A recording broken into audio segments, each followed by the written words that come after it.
ଅଙ୍ଗନବାଡ଼ି ଓ ଆଶା ଦିଦିମାନଙ୍କର ଦରମା ଖୁବ୍ ଶୀଘ୍ର ବଢ଼ିବ।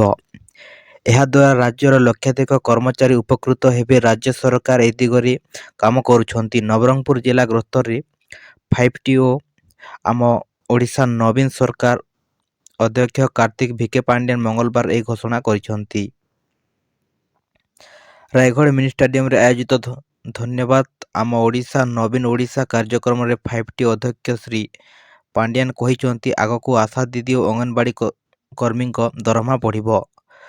କମ୍ୟୁନିଟି ସେଣ୍ଟର କର୍ମଚାରୀମାନଙ୍କର ମଧ୍ୟ ଦରମା ବୃଦ୍ଧି ହେବ। ଏମ୍ବିକେ ଓ ସିଆର୍ପିଓଙ୍କ ଦରମା ବୃଦ୍ଧି ପାଇଁ ଯୋଜନା ଚାଲିଛି। ମଧୁବାବୁ ପେନ୍ସନ୍ ମଧ୍ୟ ବୃଦ୍ଧି ହେବ। ସେହିଭଳି ପାଚିକାମାନଙ୍କର ଦରମା ବଢ଼ାଇବା ପାଇଁ ସରକାର ଚିନ୍ତା କରୁଛନ୍ତି। ମୁଖ୍ୟମନ୍ତ୍ରୀ ନବୀନ ପଟ୍ଟନାୟକ ଖୁବ୍ ଶୀଘ୍ର ଦରମା ବୃଦ୍ଧି କରିବେ। ସୂଚନାଯୋଗ୍ୟ,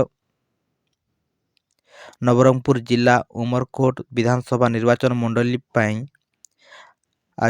ଆଜି ରାୟଗଡ଼ ଧନ୍ୟବାଦ କାର୍ଯ୍ୟକ୍ରମ ଅନୁଷ୍ଠିତ ହୋଇଥିଲା। ଏହି କାର୍ଯ୍ୟକ୍ରମରେ ଉକ୍ତ ନିର୍ବାଚନ ମଣ୍ଡଳୀରେ ପ୍ରାୟ 10,000 ଲୋକଙ୍କର ସମାଗମ ହୋଇଥିଲା।